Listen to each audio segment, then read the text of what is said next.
Hare Krishna. Welcome to our channel. Bhagavad-gita, here it is, because we have it.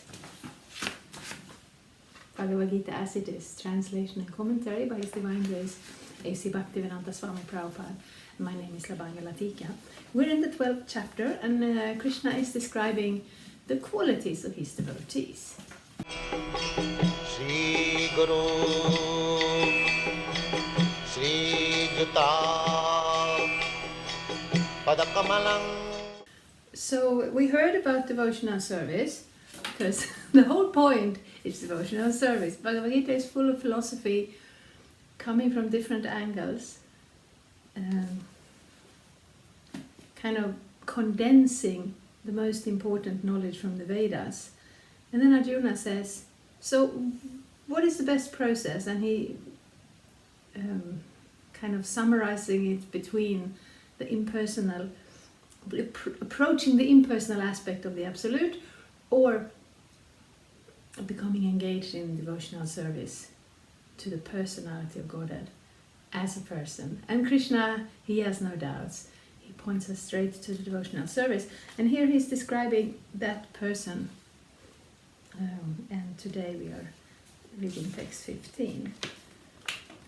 Yasmanodvidyate loko lokanodvidyate chayah harshamarsha bhayodvegair mukto yasacha me priyaha. Me priyaha. He's very dear to me. Krishna says, translation, he for whom no one is put into difficulty and who is not disturbed by anyone, who is equipoised in happiness and distress, fear and anxiety, is very dear to me. So it's actually interesting, we as aspiring devotees, it's a big claim to say I am a devotee, I am devoted, because that is kind of the perfection. Of course we are acting in the process of sadhana bhakti, of devotion, regulated devotion, but we may not have that complete full love. And comparing that here, who is equipoised, who is not disturbed by anyone, it doesn't mean that such a sage has a big fence all around him so nobody can get to him, because bhakti yoga is actually not the kind of yoga where you go and sit alone in a cave or on the top of a mountain. It is the kind of yoga you do together with others. Primarily together with other devotees, because it's a group thing. We go to the spiritual world, we read about Krishna in the Krishna book. We never see Krishna alone with one cow or with one gopi or with one friend. They're all there together. They're all having this an idyllic kind of life where things are not very complicated, but still everyone is engaged and everyone is relating to each other and everyone is supporting each other, having different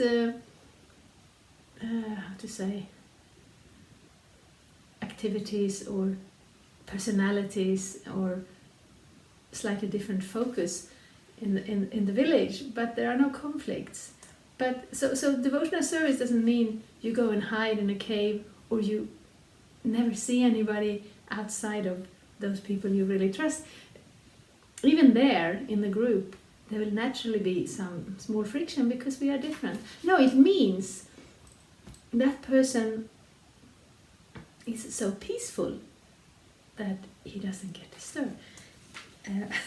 This is just a very short thing, but I remember this. It was kind of funny. We were going by car and we were at least 3 persons. I was catching a ferry and one person was catching a train and one person was catching a flight, and we all we were a little bit in a hurry.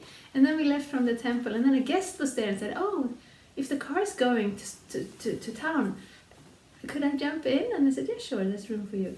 And then we ran out of petrol, and then we stopped the car and one of us took the little thing to go and get petrol. So we just sat there and we had some chanting to do, because that's what we do. We chant Hare Krishna on our beads. And time was passing, but there was really nothing we could do. So it was a quite peaceful atmosphere, except for this guest who didn't have any planes to catch or anything. But he got so disturbed by the fact that he didn't know what was happening next. So he got out of the car and started walking instead, because that was more peaceful. So, of course, that's a small example. But we saw in Prabhupada also, he went to the West in an unfamiliar culture, unfamiliar country, and coming from Vrindavan, which is Krishna's own village, populated by 5,000 temples and so many Vaishnava devotees. He had his service, he had his friends, he was at home there, but then he had this mission to come here and give Krishna consciousness to the rest of us. He went on he didn't take an airplane, he got a ticket on a boat. He had heart attacks, he came to New York. It is colder than India for sure. He didn't have any specific residence or his own economy. He stayed with young people who gave him a chance to stay with them, but they were not necessarily very cultured. And Prabhupada took it in stride, because he was fixed on his service, he was fixed on Krishna. And you could see that. He would sometimes speak strongly to his disciples if they needed correcting. He would sometimes speak strongly to someone who would challenge him, but he would not become disturbed. So that's one thing. Equipoised in happiness and distress. When we have distress, we realize that is very disturbing. But actually happiness is disturbing too, because if you want to be peaceful and meditate and be a yogi, then you can't get so carried away with everything else. So a devotee can watch that. The happiness comes, the distress comes, but I have my service, I have my internal fixed position that is not disturbed by any of these things. And that person Krishna describes as very dear to him. Purport. A few of a devotee's qualifications are further described here. No one is put into difficulty, anxiety, fearfulness or dissatisfaction by such a devotee. Yes, so that was, of course, the beginning of the sentence. And we see that in this world now, we can see that the whole world is put into anxiety because we have been using up the resources at an irresponsible pace.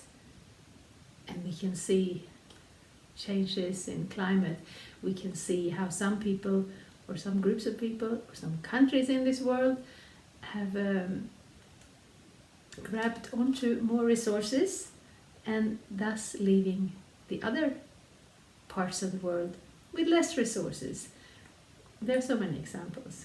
I just took the one that was closer to my time right now.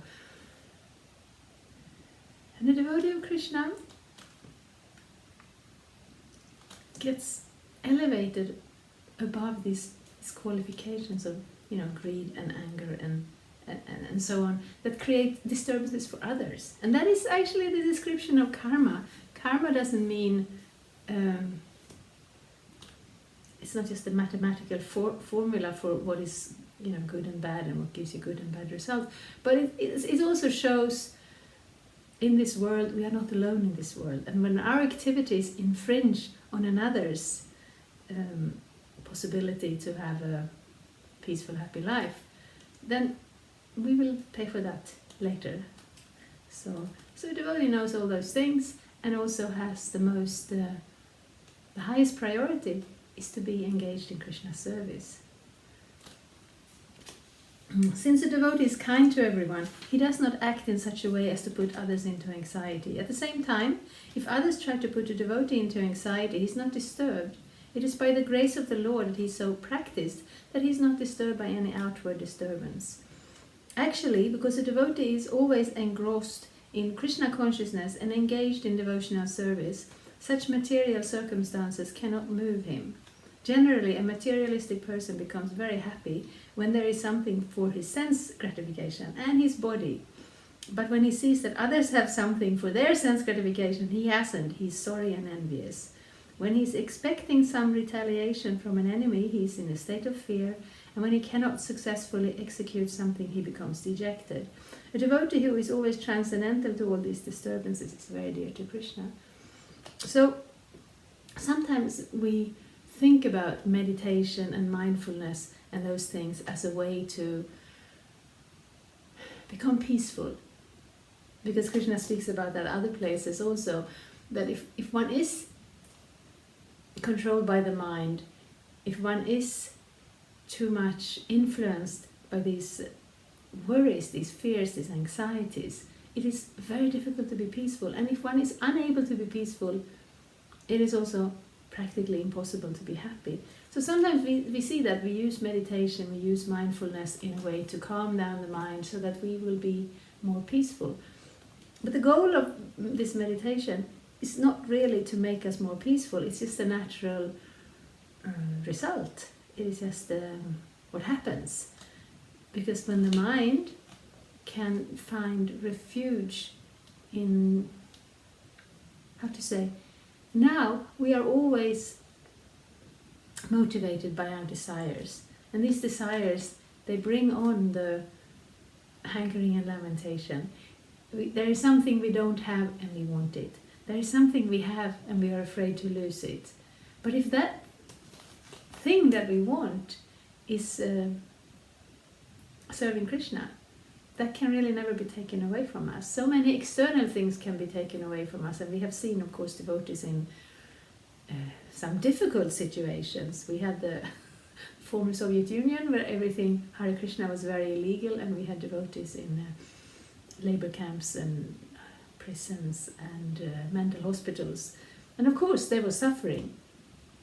But for a devotee who's very fixed in Krishna's service, there is the anxiety that usually accompanies these type of sufferings isn't there. There are also other parts of the world. We had many things have happened. I mean, I'm not I'm speaking for a short time. I'm just picking down some examples. So this change of mentality from anxiety, from hankering and lamentation, there are methods and there are schools that are trying to accomplish that on its own. But really, what we come back to over and over in Bhagavad-gita is where we actually start. I am not this body, I am not this senses, I am not this mind. And as long as my identification is with the mind and the senses, I will not be fully satisfied because I'm living in a kind of an illusion. And then when we are able to turn that focus, that dedication to Krishna, and at first it's a process. We practice the meditation on Krishna's name. We practice identifying as Krishna's servant instead of, everything else we have always been identifying with. And it's a bit of a struggle maybe. But it's not something that we put on from the outside. I do. I put on a sari, I put on the tilak, they are external. But, I have to put on something, so why not dress according to my identity? But the real identity comes from within. And as long as I identify with something else than what I really am, there will be some discrepancy. There will be something that doesn't exactly work, something that is missing, or something that is there that shouldn't be there. So Krishna consciousness is not so that we force ourselves to act as devotees and talk as devotees and chant as devotees because we have become convinced that would be better, so we want to change. It's more a question of allowing our actual real nature to not be hindered by the external things with which we identify at present. So that is the process. So Krishna is pleased with his devotee. Krishna is very pleased when somebody tries to serve him. And the more that service comes from a pure motivation of love. Because the devotees in Vrindavan, it's not that they think, okay, Krishna is God, so we better serve him, or we'll have bad karma. Or, Krishna, if I can manage to think of Krishna, then I will not be in mental anxieties. Or if I do my work for Krishna, then I will not have any bad karma. No, it is just what you want to do because you love him. So it becomes a very natural thing. It becomes part of the natural pace of the day, which here when Krishna was on this planet, he brought his Vrindavan with him, and Vrindavan is still there in India, and you can see there is morning, there is evening, there are activities in the temples, there are activities in the villages. Of course now there's a lot of other activities, there's cars and businesses, and it has become quite a busy place. But in the spiritual world also, there is no time as such. It's not that you have to manage to milk the cows before evening come, because time is eternal and everything is eternal. But still, that natural pace of going about your service, going to the lake and picking the lotus flowers, stringing the garland, seeking an opportunity to bring it to Krishna, it is all there, but it is without material anxiety fully. So we are on the path of going there. So it's not that Krishna thinks, oh, it's not a value judgment, that person is peaceful, therefore I like him. It's more like when a person comes to that level where their love for Krishna is pure and their service is pure and their existence is pure, and Krishna is very, very pleased to have the love of that devotee. And these are some of the symptoms that shows that. So, yes, that was text 15 of the 12th chapter, and please come back again and we will continue to read until we have read the whole of Bhagavad-gita. I am very happy to see questions in the comment field, and I have left some links down below. Thank you so much. Hare Krishna. Thank you for watching. We aim for updates every Tuesday and Friday. Please come back. If you have any questions or comments, please leave them down there. We also have some links and information for you. And there is, of course, the subscribe button. Thank you. Hare Krishna. I'm a Hare Krishna, and I approve this message. Subscribe. Hare Krishna, Krishna Krishna, Hare Hare, Hare Rama.